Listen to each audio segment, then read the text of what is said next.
Corporate উইকের আজকের বিষয় maternity benefit. Maternity benefit হলো গর্ভবতী নারী শ্রমিকের জন্য একটি আইনগত সুবিধা যা তাদের গর্ভধারণ, প্রসব ও প্রসবের পরবর্তী সময়ে আর্থিক ও অন্যান্য সহায়তা প্রদান করে। এই সুবিধা নারী শ্রমিকের স্বাস্থ্য ও নিরাপত্তা নিশ্চিত করে। শ্রম আইন 2006 এবং শ্রম বিধি 2015 অনুযায়ী ম্যাটারনিটি বেনিফিটের শর্তাবলী। ম্যাটারনিটি লিভের সময়সীমা 16 সপ্তাহের ছুটি। নারী শ্রমিক গর্ভধারণের শেষ 8 সপ্তাহ এবং প্রসবের পর 8 সপ্তাহ, মোট 16 সপ্তাহের ম্যাটারনিটি লিভ পাবেন। প্রি ডেলিভারি ছুটি। যদি নারী শ্রমিক চান তাহলে তিনি গর্ভধারণের শেষ 8 সপ্তাহের পরিবর্তে সর্বোচ্চ 5 সপ্তাহ আগে ছুটি নিতে পারেন। তবে এই ক্ষেত্রে প্রসবের পর তিনি 11 সপ্তাহ ছুটি পাবেন, মোট 16 সপ্তাহ। ম্যাটারনিটি বেনিফিটের অর্থ প্রদান। পূর্ণ বেতন। ম্যাটারনিটি লিভের সময় নারী শ্রমিক তার নিয়মিত বেতনের 100% পাবেন। বোনাস ও অন্যান্য সুবিধা।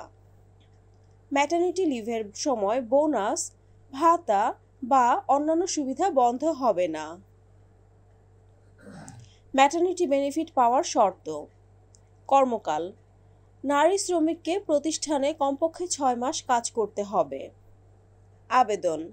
নারী শ্রমিককে ম্যাটারনিটি লিভের জন্য কমপক্ষে 8 সপ্তাহ আগে লিখিতভাবে আবেদন করতে হবে। চিকিৎসা সার্টিফিকেট। ম্যাটারনিটি লিভের জন্য একজন রেজিস্টার্ড মেডিকেল প্র্যাকটিশনারের কাছ থেকে চিকিৎসা সার্টিফিকেট জমা দিতে হবে। 2 বা এর অধিক জীবিত বাচ্চা থাকলে ম্যাটারনিটি বেনিফিট পাওয়া যাবে না, তবে ছুটি হবে উইদাউট পে হিসেবে। গর্ভপাত বা মিসক্যারেজের ক্ষেত্রে। গর্ভপাত বা মিসক্যারেজের ক্ষেত্রে নারী শ্রমিক 40 দিনের ছুটি পাবেন এবং এই সময়ে তিনি পূর্ণ বেতন পাবেন। কর্মক্ষেত্রে ফিরে আসা। ম্যাটারনিটি লিভ শেষে নারী শ্রমিক তার পূর্বের পদে বা সমমানের পদে ফিরে আসার অধিকার রাখেন। প্রতিষ্ঠান নারী শ্রমিককে তার পূর্বের কাজে ফিরিয়ে নিতে বাধ্য। শিশুকে বুকের দুধ খাওয়ানোর সুবিধা। প্রসবের পর নারী শ্রমিককে কর্মক্ষেত্রে শিশুকে বুকের দুধ খাওয়ানোর জন্য প্রতিদিন 1 ঘন্টা সময় দেওয়া হবে। এই সময়টি তার কর্মঘণ্টার অংশ হিসেবে গণ্য হবে। অস্থায়ী নারী শ্রমিকের ক্ষেত্রে। অস্থায়ী নারী শ্রমিকরাও ম্যাটারনিটি বেনিফিট পাবেন, তবে শর্ত হলো তাদেরকে প্রতিষ্ঠানে কমপক্ষে 6 মাস কাজ করতে হবে। চাকরি থেকে অব্যাহতি। ম্যাটারনিটি লিভের সময় নারী শ্রমিককে চাকরি থেকে অব্যাহতি দেওয়া যাবে না। যদি এমন করা হয় তাহলে তা শ্রম আইন লঙ্ঘন হিসেবে গণ্য হবে। অভিযোগ নিষ্পত্তি।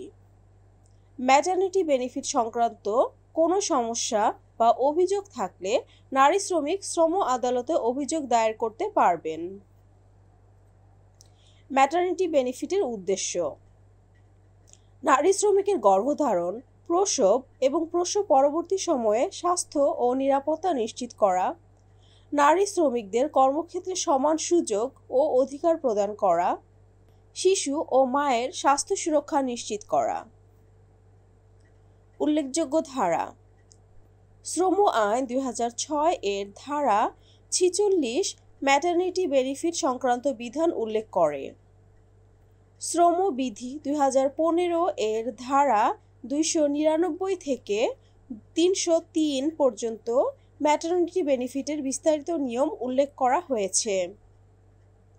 শাস্তিমূলক ব্যবস্থা। যদি কোনো প্রতিষ্ঠান ম্যাটারনিটি বেনিফিট প্রদানে ব্যর্থ হয় তাহলে প্রতিষ্ঠানকে জরিমানা বা শাস্তি দেওয়া হতে পারে। এছাড়াও নারী শ্রমিক আদালতে মামলা দায়ের করতে পারবেন। সাথে থাকার জন্য ধন্যবাদ। লেবার ল এর বিভিন্ন বিষয় জানতে আমাদের সাথেই থাকুন।